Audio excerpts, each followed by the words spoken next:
اعوذ باللہ من الشیطان الرجیم، بسم اللہ الرحمن الرحیم۔ السلام علیکم پیارے دوستوں، کیسے ہیں آپ سب دوست؟ امید کرتا ہوں سب خیریت سے ہوں گے اور اللہ تعالیٰ کی برکتیں رحمتیں سمیٹنے میں مشغول ہوں گے۔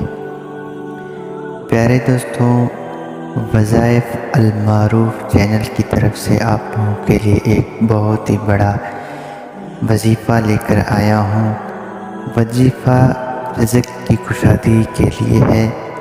کشادگی رزق کے لیے بہت ہی مفید ہے۔ اس کی ترکیب یہ ہے کہ ایک چولہا تک ہر روز وقت معین پر 11 مرتبہ درود شریف پڑھیں، پھر 1111 مرتبہ یا مغنیوں پڑھیں، بعد 11 مرتبہ سورہ مزمل پڑھیں اور آخر میں بھی 11 مرتبہ درود شریف پڑھیں۔ جو اس عمل کو کرے گا، اللہ تعالیٰ غیب سے اسی کی طرح طرح امدادی فرمائے گا۔ آمین۔